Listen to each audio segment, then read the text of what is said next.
Hello, welcome to Talkin Kop. It's me, Chris Brack. I'm here with my two mates, Kev and Ashley. It finished Liverpool 2, Bologna 0. Liverpool are 2 for 2 in the Champions League. Ashley, it's easy this Champions League, isn't it? it felt like it was a little bit harder of a challenge today. I think we had to work for it, but yeah, what a great result! What a great result getting back to Anfield, where we belong in the Champions League. Yeah, Kev, their position in the league is a bit of a false position. They are much better than AC Milan. Yeah, can you just repeat the start bit where Liverpool won their second Champions League game back to back, goalless, clean sheet, 1-2-0. Because I swear to God, watching the TV coverage I was watching, you'd swear to God it was a horror show. Oh, you thought we got? Yeah, it's all right. I had TNT. They thought we were lucky to get away with it. Yeah. It is a thing. Do you know what? Sometimes you play opposition who are quite good, and do you know what? They will get chances. That's why you have a goal. No, I know it's not allowed. Apparently, every game's going to be just no one gets an attack. It's one of those games. That's football nuance to a whole new level. That is, man. I know it's just new age thinking. Yeah, new age thinking. That'll never get catch on. That's too much of a hippie. That's hippie-like stuff. Can't be having that.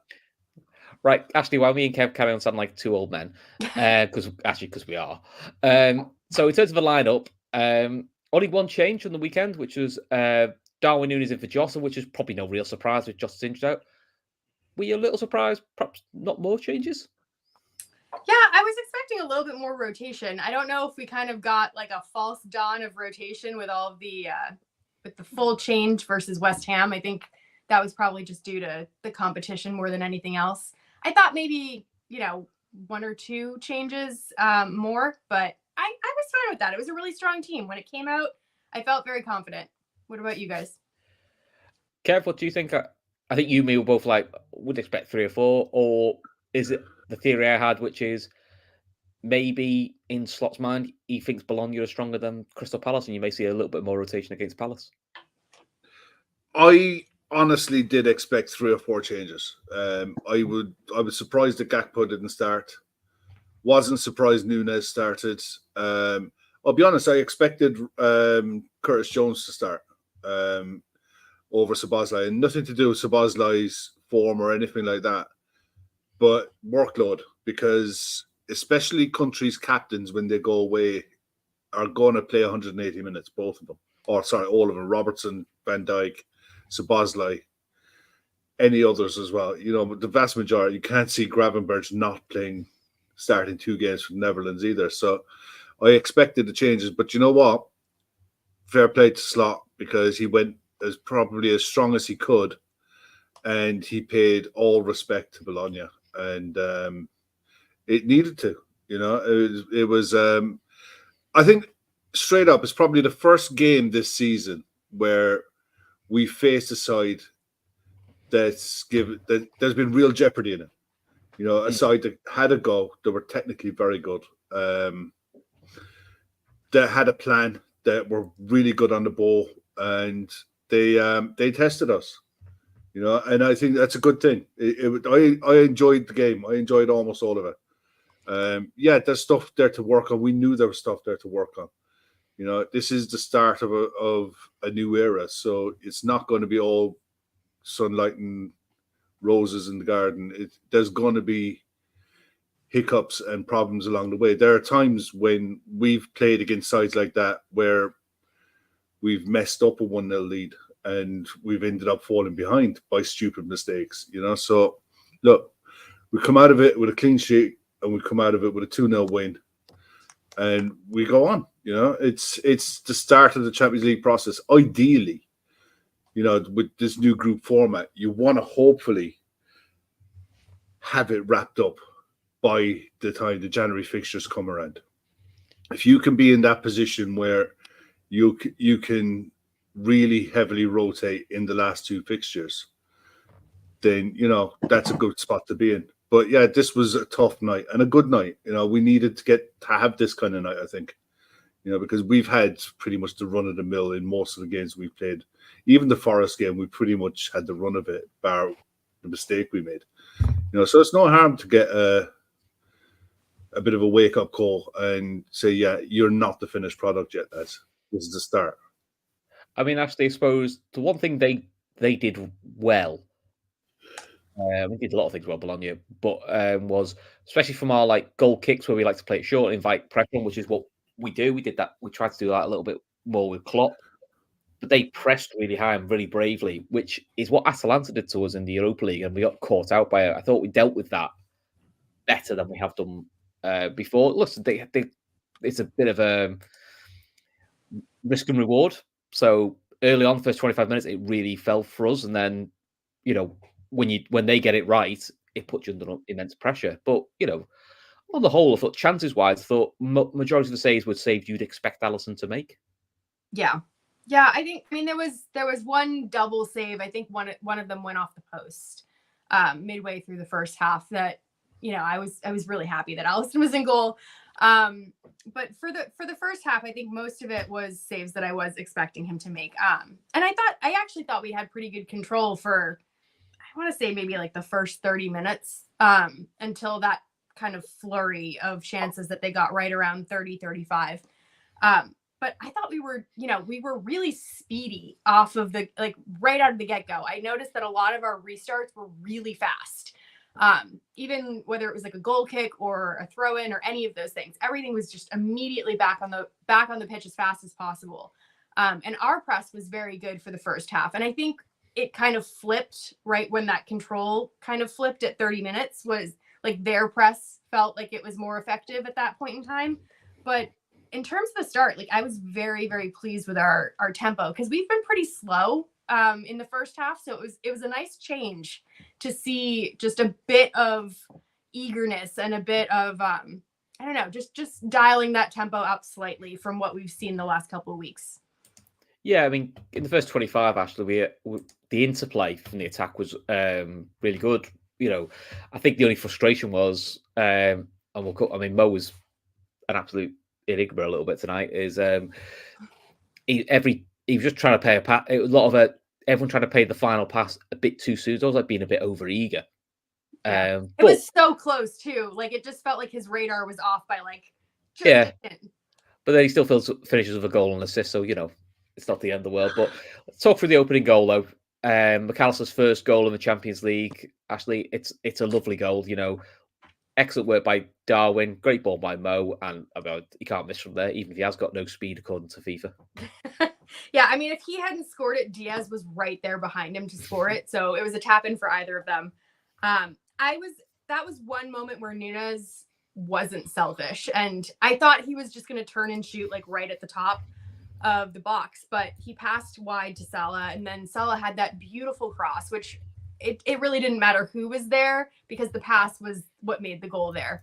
And I am happy for McAllister. I think we've kind of all been talking about how he's been really unlucky with the shots he's been taking. He's had a couple of really great saves made against him, and he was due. So I was pleased for him to get that. Yeah, so and then from that point, Kev, after we went 1-0 up, just a little bit of sloppy finish. The final ball was just off. Nunez has the offside, which of course now that's all we'll hear about now for the next 3 days. Yumi had a bit of a debate. I felt he could have curved his run, but I mean, when I watched the replay, you made a good point, as in the pass to him was probably delayed a bit too much when he's at full pace. So it's a shame for it because it was actually a good finish. It was a really good finish. It was really good defending. Nunez is looking across at the left centre back, so he knows he's ahead of him. He's banking on the fact that the right centre back is on the cover, and he literally just holds his run. Lets Darwin go. The pass needed to come earlier. It's impossible to make that run bending when you're already running in a straight line. Impossible. So, he did it. He did the right thing. He put it away and let VAR decide if it's offside or not. But before that, we did exactly the same to them. When they had their goal, there was offside. We let him run offside. There's plenty of room there for you, and that's really good defending. So you can't have your cake and eat it. It was both sides defended both situations really, really well. There was 90 seconds between their goal and our goal. It's becoming a pattern, that, isn't it? It's good. it's a really good habit to have. Ashley's spot on. The cross made the goal a tap in because the trajectory of the cross took the keeper out of the equation. It was so flat he couldn't come for it. It wasn't that it was like fired or fizzed or anything like that. It was just a perfect trajectory to land at his feet. All he had to do was tap it in. And we had 3 players tonight making their Anfield debut on Champions League night. He was one, you know. So it was a big night for him. And the performances he's put in this season, he's deserved that. It was nice to see a central midfielder making that run to be in the box as the extra man as well. But for the first 25 minutes, we were purring. Some of the link up play was unreal. The quick 1-2s, the one-touch passing, the interplay. It was brilliant. It was a joy to watch it. And it was like a light switch flicked for Bologna when they decided to go man for man. And you could tell the difference between their press and our press. Our press on their keeper was with 4 players. It was a striker. Darwin Núñez ran his socks off, ran himself into the ground. And you had your 3 attacking midfielders in Salah, Szoboszlai, and Diaz trying to win the ball. And they were able to get out really easily. On the flip side, they went man for man. Slot will tell, as already said, he tells Alex, wait and wait and wait. Hold the ball, wait for the trigger, wait for one of their players to commit, and then you go. So it's like a case. It's like a game of chicken. You know, who's going to blink first? But when they were pressing with 6, and it was there was the only ball you can hit into midfield from there was the one to Gravenberch or one to McAllister. It really did need Szoboszlai to drop in, to make a third man, to make the extra player for Alisson to be able to hit with a short pass. Or if you're going to go long, you've almost got to signal it to give the midfielders time to be able to get up to win the second ball, because with the best will in the world, they're playing with 3 centre-backs and a left-back. Posh is a centre-back playing at right-back. So anything that goes up in the air, they're going to probably win the first ball. So your midfielders have to come and engage to try to win the second ball, so you start your play from high up the pitch. They never did, because our midfielders were coming deep to look for the ball. When Alisson hit it forward, Bologna were sweeping up all around them, and they built from there, and they got confidence from that. I mean, all told, Bologna, for all of their huff and puff and for all of their good play, and they did play really well, they had 2 shots on target, 1 big chance. You know, so even the chances that we were giving up, as I posted up there earlier on, even the chances that they were creating, they weren't exactly high quality chances. So, and you're in the Champions League against good sides, they're going to get chances. It's about limiting the chances that they get, so that you're not gifting them tap-ins. You know, that they're going to have to work for them. They're going to have to shots from outside the box, whatever. But ultimately, I think overall, it was tough. It was a tough night, and there's lessons definitely to learn from it. But overall, we were the better side, and we deserved the win. So saying it any way different is if it's, you know, people entitled to their opinion, but that's what I saw. So I side with a good XG, you know, creating good chances in the first 25 minutes. And then it looked like we got into a situation, we're 1-0 up. We don't have to come out and play. You know, I know we're home, but look, at the end of the day, it's all about 3 points. It's all about getting through the group stage. And I thought, yeah, we could have played better in points for sure. But ultimately, it's about the win. And also, this is a manager who's comfortable with that. This is a manager who's not done 10 games yet for Liverpool. You know, it's early, so you've got to have one to win 8 of those 9 games. Yeah, so you know, it's that way to look at it. I mean, actually, look, we'll get your opinion on the way Liverpool are playing, because it does seem to be a talking point. Is some of it a little bit of flashbacks for last year or so, where it felt like every attack against us winning, always felt like we went 1-0 down. You know, we've got to a bit of a cycle of that, probably from the tail end of the first time Liverpool got to the Champions League final against Madrid, where they were trying to chase a quad, and that kind of followed through for a couple of seasons. It's a slightly different setup, and also it's a different way of playing, which is to be more patient, is to invite more pressure, which it's a risk reward.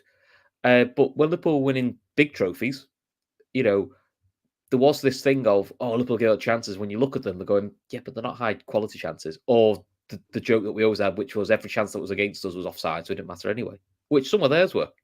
Yeah, I think we're all going to have to do a little bit of adjusting with our perception of what it means for Liverpool to be playing well, because with Klopp, when Liverpool were playing well, it was counterattack after counterattack. It was heavy metal football. It was, we were constantly go, go, go. And that meant that the team was on top. When we're playing well with slot system, which is still kind of, and I can't really define that yet, but I do think it comes with control in the middle of the park. I think it comes with, those careful little interplay, when we have the proper rotation where the players almost know telepathically where the other player is going to be. There's elements to it where we don't know what that finished product of what it means for a slot team to be playing well, but I know that it looks different from what a Klopp team playing well looks like. And so I think because we're not seeing that like Klopp crazy heavy metal football, we might be perceiving it as, the team's not playing well. But I think the team actually is playing well. It's just playing differently. And I think there's a lot of control there that we're kind of glossing over when we're talking about, how, I don't know. I think there's a lot of people in the chat and a lot of people on Telegram that are like, we weren't doing well. We weren't doing well, but we were actually very controlled. And like Kev said, they only had 2 shots. And so I think our perception just might need to shift a little bit, and that'll come with time. Yeah, we keep hearing, when we play a good side, this is going to be difficult. We'll have to see, because it seems to be every time there's an alleged good side Liverpool play and we've won, it's like, yeah, but not really that good. True. AC Milan was a test, yeah, but they're not that good. Bologna was going to be a bit of a test. They went. AC Milan went and beat Inter following the game against us. But when we beat them, they weren't that good. United was a potential banana skin. And say what you want, Man United. Man United Liverpool's always a tough game because of the game around it. And to us, Liverpool made that pretty easy. The only game Liverpool have lost is where, to us, Liverpool collectively were poor. And to be fair to Forest, they took advantage of it. Right, so half time, 1-0 up. Add a few little scares, but in general, I think Liverpool deserve to be ahead. Ashley, let's talk about the man in the middle, because oh my word. I messaged you, what was worse, his performance, because he was crap for both sides, or that massive unibrow he's got? I couldn't work out what was worse. I actually spent halftime investigating the ref, just trying to figure out what his background was. And for context, that was his second Champions League game ever. He's from Montenegro, which really has no reference to his performance at all. But yeah, it's his second Champions League match. He's had a few matches in like the lower level European competitions, but it looked like it was only his second Champions League match today, because the way he was throwing yellow cards out for things that were not yellow cards, like the Kanate, I don't know. I don't even know what you would call it. Like it was just like a standard 2 players coming together at a corner.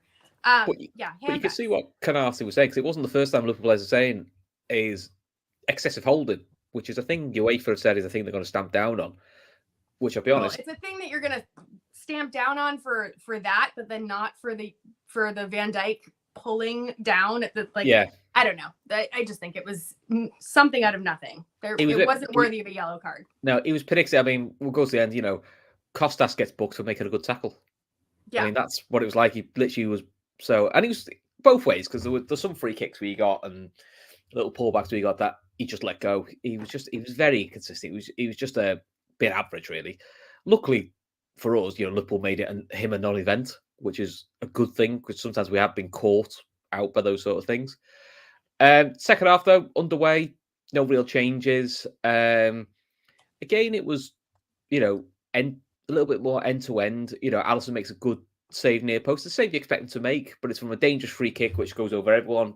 Good routine, actually. Gets the guy free at the back post, and he makes good of it. I think the way the second half, it carried on the same. I was expecting for us to work out a way of giving Alisson more options, better options, and that didn't come until after the second goal. After the second goal, it was they deflated and we started to dominate possession, and we just managed the game out really. But yeah, it was. You could tell. I honestly think Darwin tonight will get a lot of grief and what have you, but I think he ran himself into the ground. I thought But he the linked different, yeah. Well, no, I disagree. I think the it was night and day the difference in the link play when you could see the difference in the two when Jota came on. The no look passes from McAllister that he always looks for to play into space. He did it with Darwin a few times, and Darwin's on his heels. Instead of expecting it to be that pass and already being on the move. Whereas Jota expects to pass. He is on the move. He gets there before he's centre back. But that was also a bit of rhythm because Jota's played no, No, I don't think it is. I just don't think it's in Darwin's game. I think Darwin is a centre forward, a striker who plays on the shoulder and looks to run in behind, looks to spin their centre back and go in behind. Jota is someone who, along the lines of Bobby Firmino, will come short to go long. And I think they're two completely different players. Which is not a bad thing. It's probably horse for courses because they do play a high line, Bologna. So actually playing a Darwin Núñez probably works for that game. Yeah. Against a lower block, that's where Jota comes into his element. Well, I suppose you could put it on McAllister in a way that, look, Darwin's up front. Darwin isn't going to come short. I can't play that no-look pass because he's not going to be there. But the 2 or 3 times that he did play it, every single time Darwin was on his heels and it was just nicked in front of him. I mean, overall, I thought he had a decent night. I thought his work rate, his endeavour, his touch for... Do you remember the first half? He took that one on his chest and shot it with his left foot. Yeah. If that had gone in, that would have been some goal. I mean, he was unlucky. Well, I don't say he was unlucky with the offside. It was good defended. But, yeah, look, on another night, Salah makes those couple of passes and he comes out with a brace, so... Yeah, it wasn't disastrous. It wasn't outstanding. So it was more of a frustrating night. But in the second half, Jota did make a big difference when he came on. There's no doubt about that. Actually, I think Salah was probably indicative of the Liverpool performance in terms of it was just the final ball was sloppy, and that tends to be where Bologna took advantage, which was sloppy final ball, and then we got caught with transition. But to be fair, I know he's got a lot of stick recently, but I actually thought off the ball, Szoboszlai's covering, especially when those counter-attacks, was really, really good. And, along with Gravenberch, which we'll have a good 10-minute chat about Gravenberch because he was excellent. But to be fair to Szoboszlai, that's one thing I thought he did really well. Every time Liverpool messed up a pass in the attacking third, which is quite often, he was one of the first there to win it back, get the free kick, get the throw in, stuff probably we weren't as good at last season, if we're being honest. That transition was a thing we got caught with. I do think that's the thing we've got better with. Yeah, I definitely see an improvement there. Because that left us so exposed last year when we didn't have the runners coming back to press the way that Szoboszlai has been coming back and pressing. And we are Slot is asking a lot of Szoboszlai. He's doing a lot of running off the ball. And thank goodness he has the engine that he does have. And I think that Curtis Jones is going to have a lot of work to build up his endurance so that he can kind of do that same job if that's the role that Slot chooses to play him in. But yeah, I mean, our midfield unit as a whole, I'm really starting to enjoy the chemistry that's going in there. And I think there's such a good balance of just agility and intelligence between those 3 guys. I think McAllister really has kind of the brains, and then the other 2 guys have kind of the brawn, for lack of a better term. And it's a very, very nice balance. So I'm really encouraged by that going forward. Mike's right. Michael Murphy's right here. If Domo's Scorpion pass had come off to Mo Salah, that would have been the best of the season ever. That would have been amazing. Whether he meant it or not, it was nearly the perfect assist. That was crazy. I was like, what is he at? What is he trying to do there? But it was it was actually very close to coming off. Yeah, so absolutely brilliant. So Mo Salah, Kev, Oh, Kev, can we talk about first half, because it was so funny because you and me did the same thing about the non-foul and Mo Salah, where you and me both lost our shit and then going, oh yeah, it's good to call that. It's so funny. Kev literally put a voice note to us saying this referee. And I never do voice notes. It's a fucking joke. This referee at a biggest foul ever. Then he went, fair play. Actually, that's not a foul. But yeah, I guess Kev went, I've literally just done the same rant at my wife. Got that's not a foul. It's a good. Yeah, it was one of them when it was like I was convinced everything looked right. You know, it just looked a foul all day, every day, twice on Sunday. You see the replay, it's like, ooh, no. That's what I've just got to eat humble pie. We both did it. We both went, yeah, that's wrong. Ashley already told us it wasn't a foul, and we're like, yeah, that's fine. Yeah, we should just listen to Ashley, really, shouldn't we? Let's talk about Mo Salah, and then Ashley can then give us all the Arne Slot quotes, because there's loads of them, and Ashley's doing all the work. To be fair, when me and you just talking dribble. Yeah, that Mo Salah goal had shades for Chelsea one of a few years ago. Obviously, not as far out, but that type of bench shot. And Ashley, you messaged going, it's about time he scored one of them. He hasn't scored one for a while. I feel like it's one of those things that you expect him to do. I don't know. Like, it's been a while since we've seen him do it, but we know he has it in his locker. And there are so many times where he shapes up to shoot and it's just off the post or it's just wide. And it's just so satisfying when you see that goal go in. It's satisfying for him because he did not have his shooting radar on today. The number of passes that final pass that was just 10% off of where it could have been was driving me nuts. And I put in the chat, like, there were a few people that were talking about, Salah's passing, and I 100% agree. His passing was shit for 90% of the game. But for the 10% of the game that it was on, where he got the pass to McAllister right for his goal, and then, for that finish, we all forgive him at the end of the day, because that's what Mo Salah is all about. Like, even if he's having an off day, he doesn't stop trying. And I think that's the difference between, like, the Mo Salah when he was having that really bad spell, like post AFCON and things like that, versus this Mo Salah is, even if he is slightly off, he doesn't stop and he doesn't drop his head. And that's very encouraging. Because there's a narrative that Mo Salah has been just off it at the start of the season. And I saw Michael Reed. Stats don't say that, though. Let's say Michael Reed put a tweet out saying he's the fastest person since John Barnes in the 89 season to get 5 goals and 5 assists after 9 games.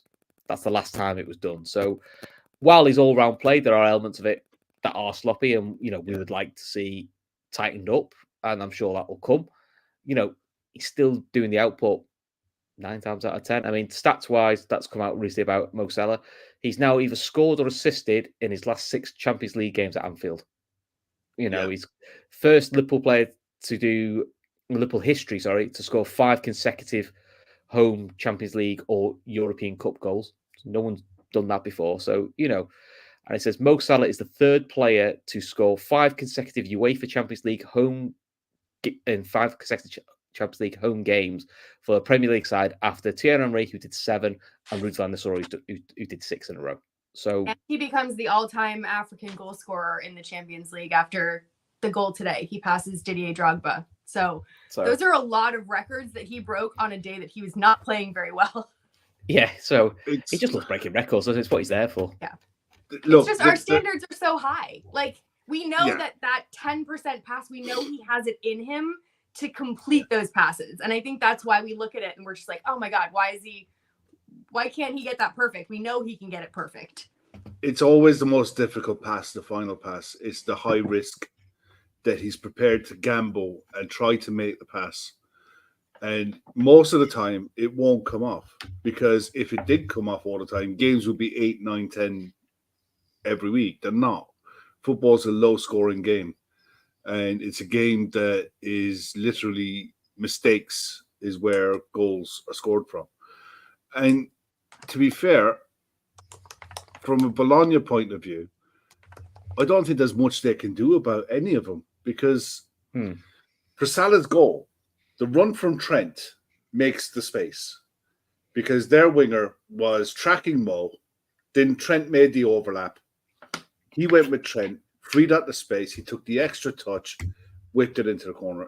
And he had a sighter earlier on, that just went just wide in the second half. So I don't think it was long before that either. So he had the sighter, and yeah, he deserved it. But at the same time, there's certain parts of his game, especially in the first half, where the ball was coming to him.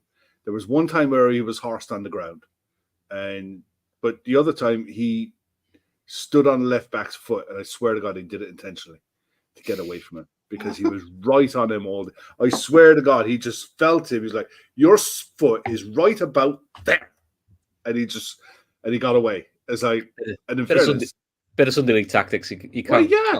Can in fairness, it happens a lot. Let's be honest. He's not getting any calls in his favor, so he's going to have to get clever, I suppose. Exactly. But look, he's going to have a night, and you can feel it. It's coming. It's bubbling. That he's going to have a night, and it could come against Palace. It could come against Chelsea. But yeah, he's which would be handy. He's due one of these like Mo Salah performances, and I don't think it's far away. I genuinely don't. I think he's right on the cusp.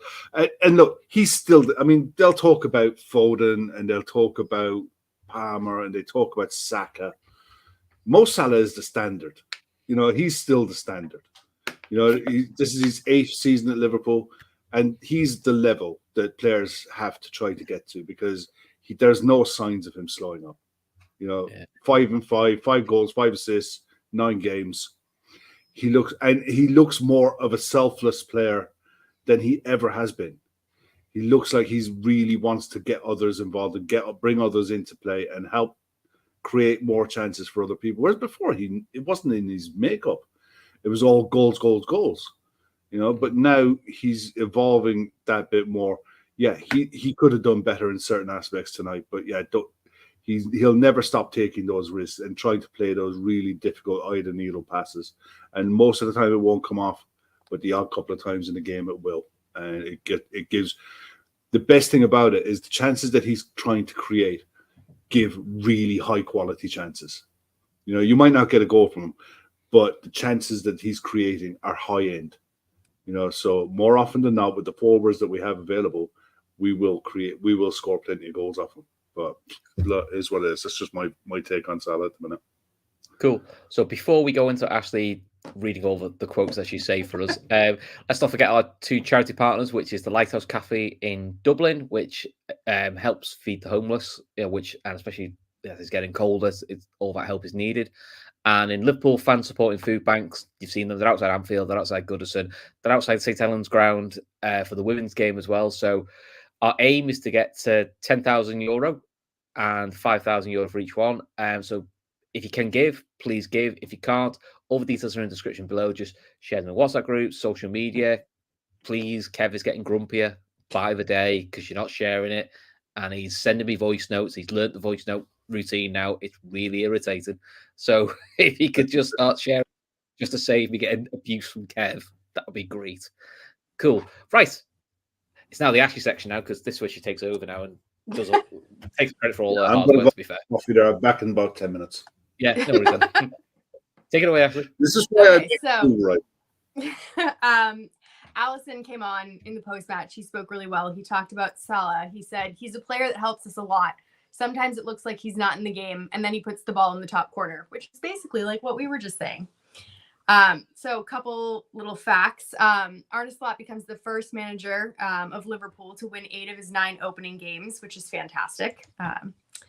And he came out post-match and he didn't really color it any other way. He was very blunt. He said Bologna made it difficult. He said many times the last pass could have been better. Let's put it that way. He said the second half was better in pressing, overall a good result, but I wouldn't use the word delighted myself. We had more control, in my opinion, in the second half than in the first half. And he continued, good performance, but I would not call it unbelievable.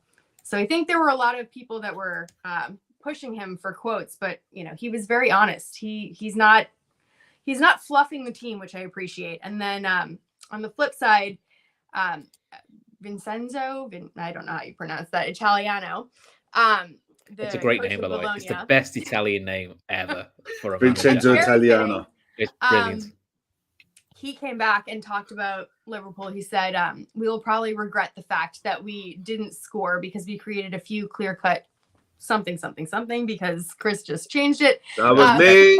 Sorry. Kev, behave yourself. Sorry. Kev, stop touching things. We'll finish it. Kev, hands off.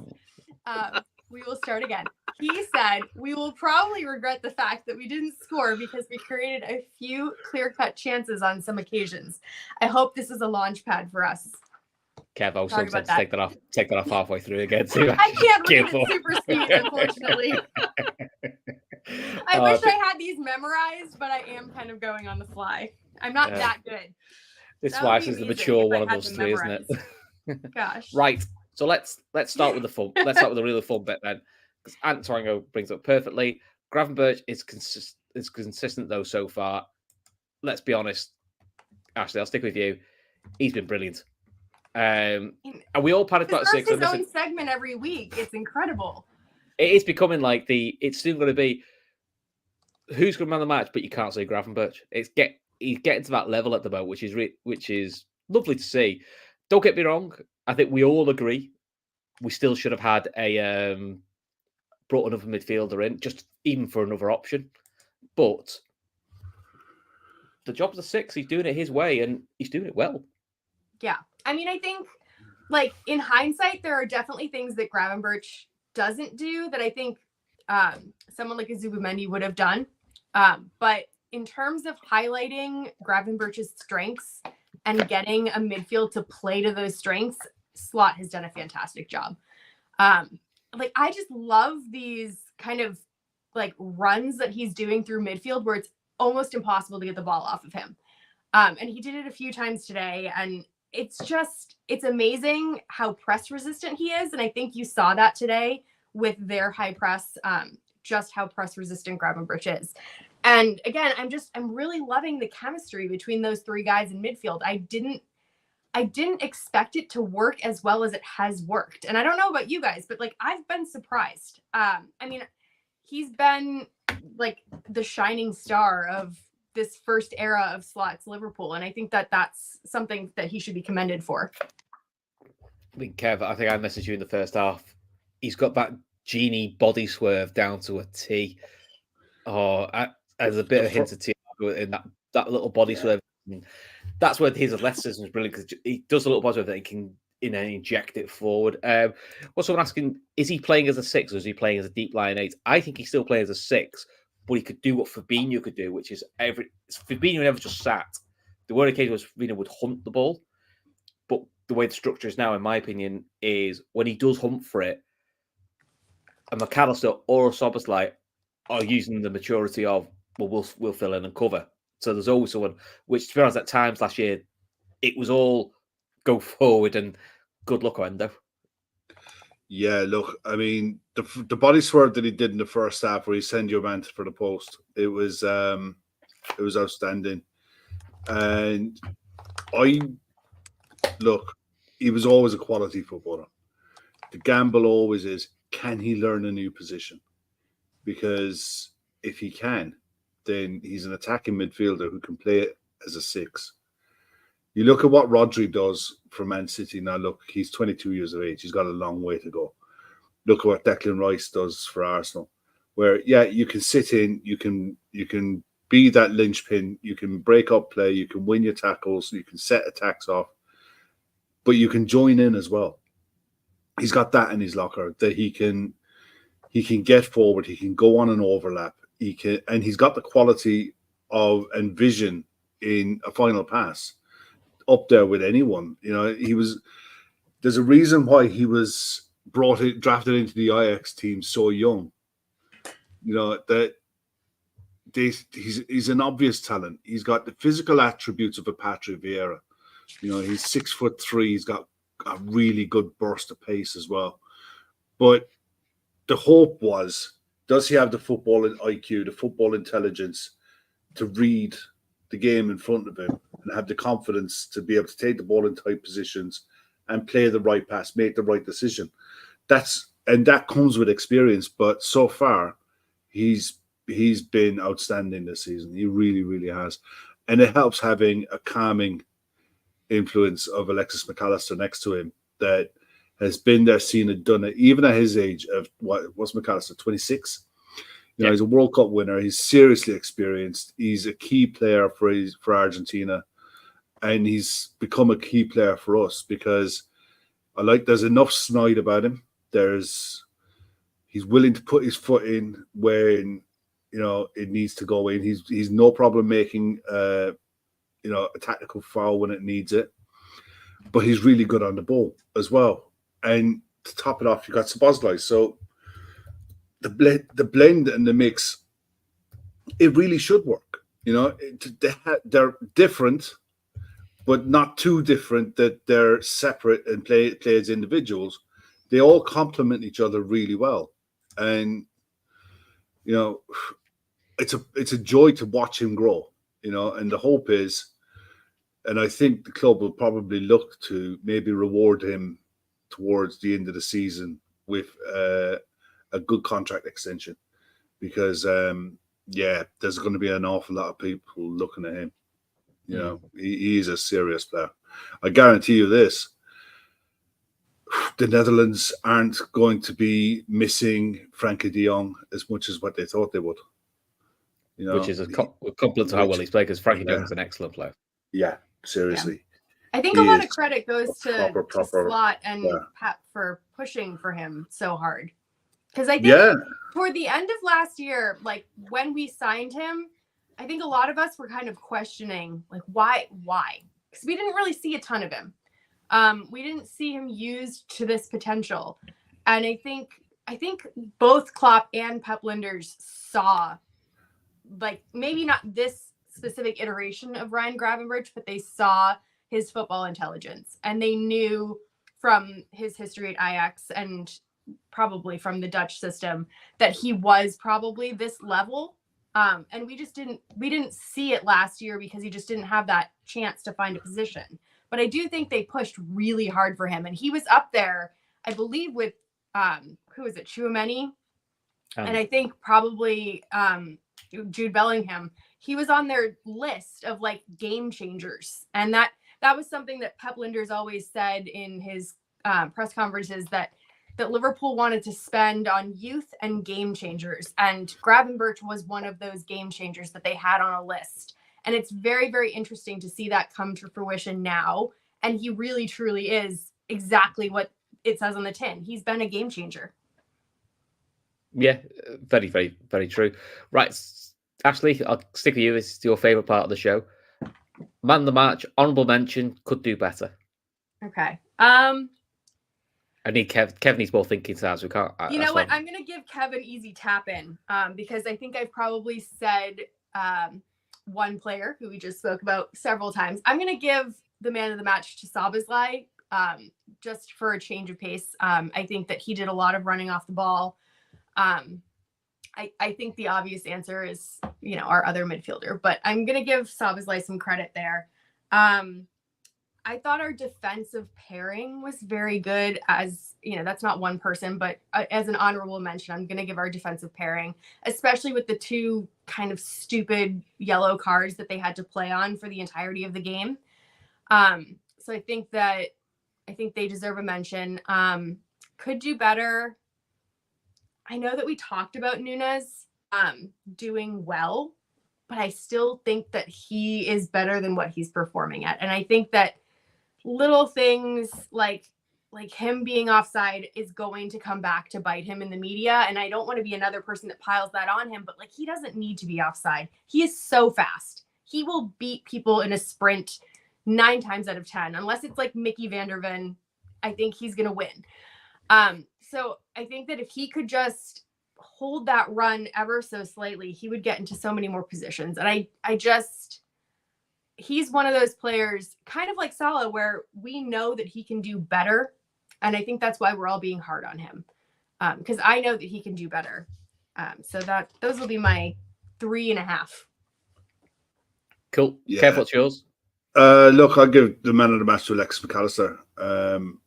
See, the goal just tipped it. I love a midfield runner, getting into the box to make the extra man and finishing it off. If only he was faster, Kev. He's that fast. He's fast enough. yeah. I love how annoyed he was getting over it as well. So Yeah. He's faster than all three of us. That's what I mean. But I loved how annoyed he was getting. So they was going, "Yeah, you are that slow." It was so funny. He makes up for it with football intelligence. Oh yeah, his overall game tonight, his control and passing, he's really, really good. But I'll be honest, I think limiting that Bologna side to a couple of a couple of chances. Gravenberch would definitely, Antoine go makes a boy. What? No, Gravenberch shocked. Look, I haven't got to me yet. I'll go for the easy win. Don't you worry. Yeah, it's. I was trying to give him a Mo Salah pass. Kev's done a Nunes here. Had the easy tap in and he's nested up. Oh gosh. Yeah, you are. Sorry, no, you can have the McAllister tap in.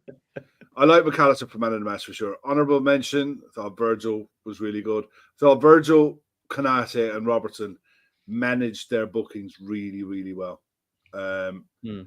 They largely they got their body in the way. They made good blocks. They could have done better on the ball getting out, but overall, look, they have a clean sheet, and the fact they all managed their booking with a finicky ref, a ref who was really picky. Ali, Sam Tandy there makes a good point. Ali deserves a shout as well. Look, I think Ali wasn't helped by his options to pass out, but his distribution could have been a lot better tonight. But his shot stopping, sublime as always. His shot stopping, he's making saves and getting himself into perfect positions so often that you're like, it's just Alisson, isn't it? There's a great interview with him that came out today, by the way. Is that the one with Joe Hart? Yeah, it was really good. I haven't seen it yet. I've got to watch that. I've got to try and find that. Yeah, I won't get no spoilers, but it was good. I've seen one clip from it where he has that the Rick Tash isn't coming back because his wife will kill him, which is really upsetting. I was kind of hoping the Rick Tash would come back. No, I tell you, one player that I think could do more, could have done more, is Luis Diaz. I think tonight he had a really tough night. Do you remember? I don't know who I was on a show with, but I said about Bologna that they have a player there. They have a few players. Orsolini is one. He's a really good player. And Posh, the one who was playing at right back, I think he gave Luis Diaz a really tough night. And just before he came off, he had that chance. It was probably the only time in the game where he got his customary run across the box. And 3 or 4 times he made the attempt to shoot, and he just ran all the way around to the other side. It's like looking for the perfect shot almost, wasn't he? Yeah. But it was, I think he could have had a better night. He's probably the one where you think there's definitely more in there for you. I think the easy shout would be Darwin, and I understand why Ashley went there because, there's definitely parts of his game that he has to get better at if he wants to stay at the club. That's just the way it's going. But I can't knock his work rate and his effort. And I'd love to know how much ground he covered tonight, because I'd say he covered a savage amount. It was a tough night. But look, ultimately, it's a really good win, I think. We'll see now as the group stage evolves, because I was just looking, when Ashley was reading out the comments there, I was looking at the results from the other games tonight. And this group stage stuff is not as easy as what people like to make out. Villa got a good win against Bayern Munich tonight. Lille beat Real Madrid tonight. I was gutted that game was tonight. I was hoping it'd be yesterday because I really fancied watching that. Lille beat Real Madrid 1-0. Nice. Benfica beat Atletico Madrid 4-0. Wow. That's surprising. So exactly. The expanded nature of this group stage and the fact that everybody doesn't play everybody. So it's the randomness of the fixtures that you got. It's going to throw up odd results. So literally getting 2 out of 2. I think so far, I looked at it there. I'll have a look overall, at I think. Yeah, but I was trying to find out how many sides have got maximum wins, and it's 7. There's Dortmund, Brest, Benfica, Leverkusen, ourselves, Aston Villa, and Juventus are all on 6 points. Everyone else has had a hiccup along the way. Man City have had a hiccup. Inter, Arsenal, Bayern Munich, Real Madrid, PSG, Atletico are sat on 3 points, and down towards the bottom ends, AC Milan's yet to pick up a point. RB Leipzig, who we've got, yet to pick up a point.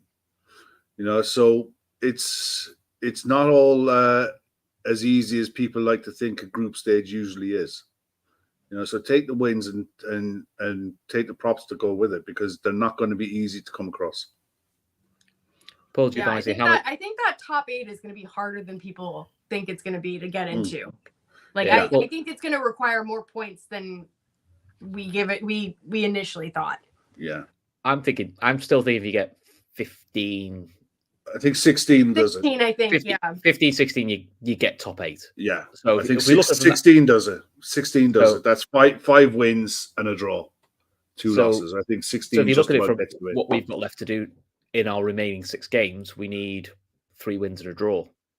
I think it was important to get that these doesn't look games. as daunting as it can do. It was really important to get these 2 games while our fixture list was kind, because our fixture list coming up is absolutely horrendous. Yeah. Horrendous, but also good fun. Really interesting. Yeah, great football, but also really hard. Yeah. Well, Paul Giovan is asking there how many teams qualify.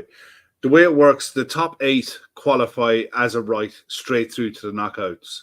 Then 9 through till 24. I think it's 9 through till 24. Go into a playoff. So so the team who finished 9th will play the side who finishes 24th. And 10th will play 23rd, 11th will play 22nd, and so on until you get a last 16. And the bottom teams are dropped completely. They don't go into Europe. I like that. That's one thing I do like. I like that too. That is, when you're out, you're out. None of this dropping down to get another chance. I quite like that. Yeah, at this rate, I think Pep Linders is dropping out because he has not. Yeah, look. No, he's not a good start. No, Salzburg they are what they are. They're not a major European powerhouse. They look very young. They're a feeder. Yeah, they are. They're a feeder club for Leipzig. Let's call it what it is. That's what they are. That's what his job is going to be based on. Win the Austrian League, keep qualifying for the Champions League, and progress players that are going to be sold. That's his job. It's not to get to the knockout stages of the Champions League. That's not going to be his job. Maybe they're not dropping into Europa League. That's maybe clubs like Salzburg. That's where it probably does hurt them, because maybe for them that is for their development level. But again, I think the revenue that they get for being for these knockout games in the long run benefits their club as well. Yeah, I see what you mean. I'll do my 3. Sorry, so I'll take the open goal. I'll go on the match, Gravenberch, because it's just easy. I agree with Ashley's honourable mentions, which is the centre-back partnership. It was just really well organised. And, I think they're getting better at going through difficult spells and could do better. Set pieces, please, because they're shite. All our corners were horrendous. I do think that's an area we could improve on. And that is a thing under Slot. What he was renowned for is doing quite well at set pieces. We just haven't quite got the deliveries right at the moment. But listen, like I said, it's early days. Are you worried about Saturday? Well, I'm not worried about Saturday because I'm not here. So if it doesn't go well, I don't have to deal with it. Kevin, Ashley, and everyone. I have to be here bright and early. The game's at 7:30 my time, so that'll be all right. Yeah, I'm stood at the side of a football pitch watching my daughter play football, so I'll just have to keep an eye on the score. So I'm looking forward to hearing Gav's stories when he comes back, because he was at the game tonight. So I think him and his daughter got a really great night at Anfield. Yeah. What a great. That's not bad for your first game. It's the Champions League. No, she sounded like she had a great time too. She beat him at mini golf, so that's something to kind of come back on. I know More importantly, I bet she's ripped him off for loads of merch from the from the club shop. Yeah, well, probably. They're headed back up to do the tour tomorrow. So whatever cash he thought he had going into, he hasn't. He hasn't. No, the tours are good actually. I need to actually have a look at the new museum. The new museum supposed to be really good. My daughter, my youngest daughter, went to Liverpool with her friend in September. Now, my youngest, well, none of my kids are into sport at all. None of them. And my youngest can't stand it. But her friend that she went with is a massive Liverpool fan. So she thought, right, well, book him the tour because he'll love it. So they went on the tour. She had a ball. She had an absolutely great time, and she was fascinated by it. The not just so much the stadium and everything, but she said the museum was really good. The museum was really interesting because she was sending me pictures. Who's this? And when she come back, we just chatted about all the. She took loads of pictures, and we just went through the pictures like. Who was this? When was this? What was that like? And all that stuff. It was fantastic. I'd encourage anyone to do it. I did a few years ago with my daughter. They had like one of the original Liverpool shirts, the blue and white check one, which is Liverpool's first shirt, and that blew her mind. That Liverpool didn't always play in red. Little things like that. It's really interesting. Anyway, so we got sidetracked there. Paul Giovanni. So early predictions for the Palace. I could make an argument for 3 changes, maybe 4, but 3. I could see Costas. Tell me if you agree to it. It was if Costas comes in for Robbo because he does seem to the other 2 he does seem to rotate quite a bit. I would assume Jones will get a start. I think it's a debate about who comes in, who comes out, and I would assume Joss will come straight back in for Darwin. The only one is a maybe is Gakpo. I don't think he was he used in the last game? I don't think he came off the bench in the last game. I don't remember. I can check. Yeah, it's. I mean, I can see the case for Gakpo starting for sure, and he deserves it. He's played well when he's come on. Matt Apple also mentions, we could do Bradley and Gakpo, which is Bradley and Gakpo is a good show. Yeah, he did. Came on. He did come on. He came on at 72 minutes. Oh, did okay. Yeah. The thing is, I don't know what England's fixtures are like coming up, but I know what our fixtures are like when we come back. So I think, bearing in mind that Crystal Palace will have had a week to prepare for this, and irrespective of their position and where they are in the league, they've got good players. And England plays Simicast. Yeah. England, Greece. England, Greece, Greece, and then Finland. Yeah, so I definitely think Trent will play both of those. But I suppose the nice thing is it's Thursday, Sunday, the England games. Yeah. I just look at it. It's nice just Slot has to have this in the back of his head. Palace are a good side. The 12:30 aspect of it, traveling down to London the day before. I wouldn't be surprised if Jota starts for sure. Wouldn't be surprised if Gakpo comes in for Diaz. I think the midfield 3. I think he'll try to keep that the same as if possible. And yeah, I agree with you with Costas. I think he probably would prefer to play Trent, bearing in mind that Eze will likely play on that side. But I really like that Palace manager. I think he's a really good coach. I think tactically he's very good. So it's it's a tough game. It always is at Palace. I think we've got to generally have a good record there. So I just think you just want to go and get it done, get this block of fixtures finished off in the right way and bounce into the international break on a really positive spin. So I'm sure we'll do a show before the Palace. Someone will do a show before the Palace game and look into it in depth. Might be me seeing I'm bidding off the seeing I'm not doing the actual reaction show. It'll probably be you because I know I have crazy work this week. Yeah, seems as you're skiving. Yeah. I might do it with you, Kev, just to really wind you up. Mate, you do both. Yeah, because I've got nothing better to do with my life, have I? No, you're right. I don't know. You don't. I know you don't. So let's fair enough. All right, cool. Right, it's 11 o'clock, so let's let people go to sleep. Anything you guys want to add before we go? No. Yeah, one comment quick. Sorry, Ashley, 1 second. One comment that came in earlier on. No, I just wanted to look. People well entitled to their opinion. They come into the chat. Brian Murphy, he comes into the chat. He's well entitled to his opinion, all right? And I think we all, from my point of view, from my perspective, we're watching a different version of Liverpool. It's going to take time. It is a work in progress. yeah, they're going to be tough nights. This was a tough night. No doubt. They tested us. Champions League. Yeah, it is exactly that. It's Champions League. You're not playing against mugs. These guys, this is one of the things they said in the RT commentary that I thought was really, really good and really right. It came from the Italian manager who basically said, this is their biggest game in 60 years. It's the first time they've ever met. Yeah. Liverpool. The idea that they were going to come to Anfield and roll over is for the birds. They're going to have a go. And I thought in the main, we dealt with it really well. The problems that we created were our problems that we created for ourselves.